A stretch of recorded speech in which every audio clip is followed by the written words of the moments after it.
As son of two teachers, that is advice my parents always gave. No matter how bad your grades were, if you went to your teacher and asked for help,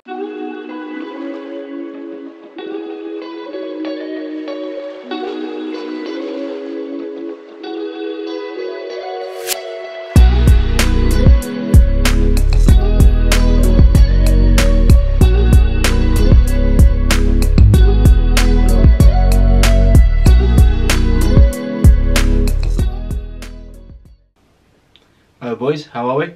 For those of you new here, I'm a psychology student trained to be a therapist, so on this channel we talk about positivity, mentality, well-being, mental health and all things like that. So if that sounds of interest, stick around.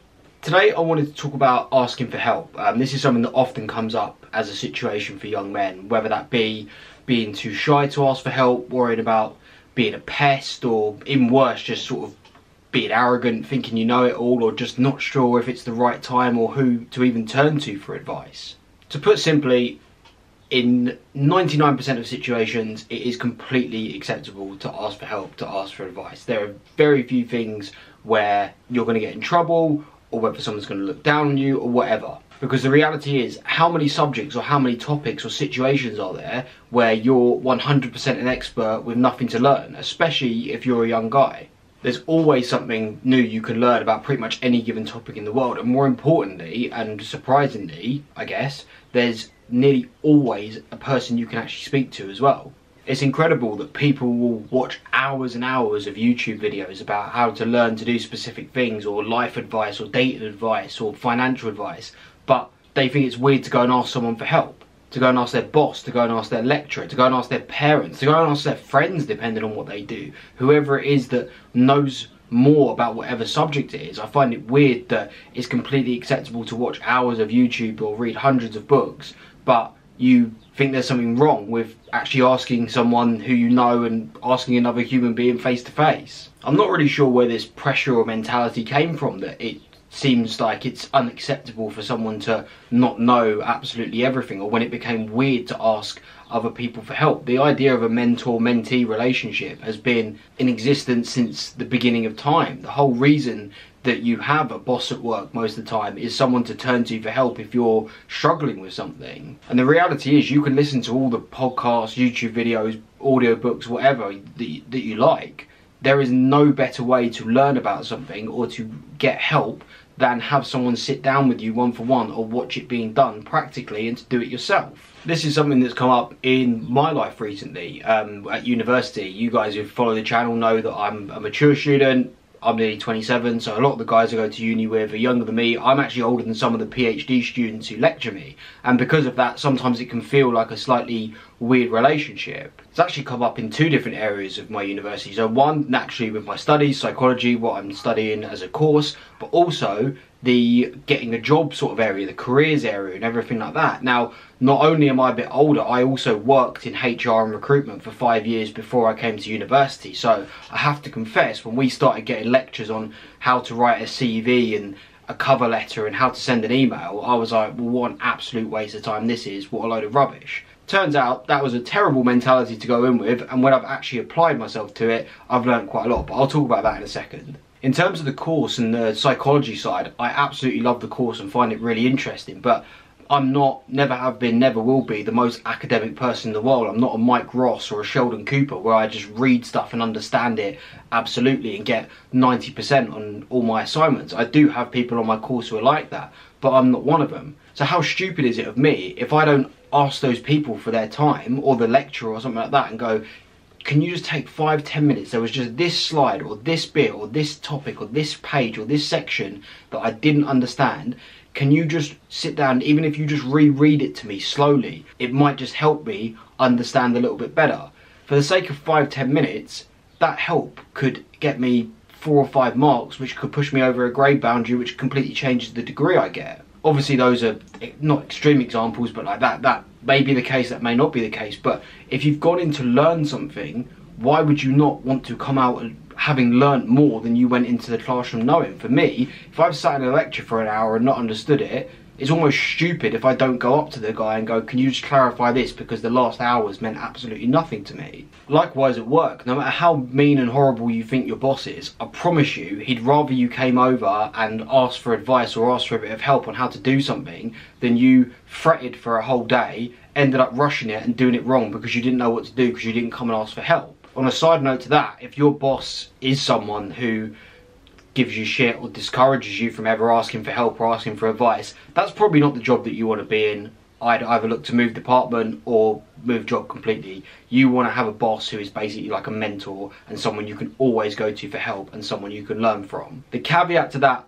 would be, and as someone who's done a bit of management, I know this, if you ask for help, when someone gives you that help, take notes or practice or whatever. What does wind people up is if they've given you advice or given you help and you keep coming to them asking about the same thing or having made the same mistake. That is where some people will get frustrated with you, but that's just a caveat. On the other side of things, in careers, again, I thought I knew it all. I was like, well, I've done this for years. I know how to write a CV. I know how to write a cover letter. I have never once worked on a job role when I was working in recruitment or HR that is anything like the sector that I want to go into. I worked in white collar construction and a little bit of finance and law and IT and that kind of thing.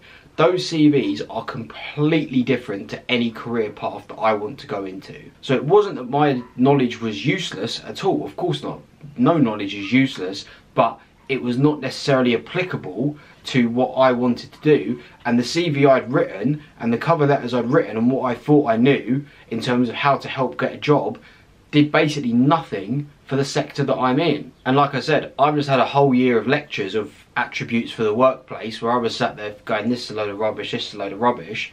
And actually today, out of pure coincidence, I bumped into one of my lecturers, sat down in the careers department, and I've learned a whole new area about how I can transfer my degree into becoming a UK qualified recognised therapist, which I had no idea of before. If I hadn't had that meeting today, I could very well have ended up wasting a whole year or maybe even more after my degree trying to figure out what courses I need to get onto or what conversions I need to make my degree into making me a licensed therapist. Because having a psychology degree, even though it is a BSc and it's recognised by the British Psychology Society, that doesn't mean that I'm a legally qualified counsellor. And the reality is, that meeting that I had earlier, it ended up being over an hour with a separate 45-minute meeting later that day. But it could have been that I got in there and after 5 minutes I go, I knew all this is absolutely useless.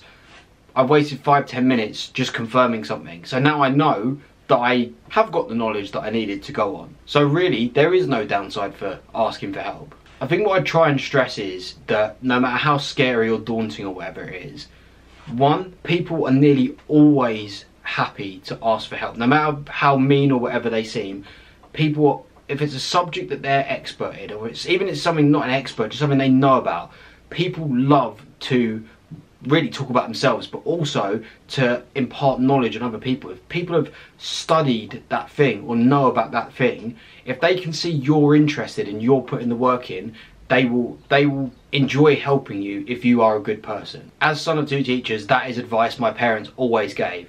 No matter how bad your grades were, if you went to your teacher and asked for help, they will always put more energy into the kids who they can see are putting in more energy themselves. On a second point, whoever you're asking help from, you're actually doing them a favour for two reasons.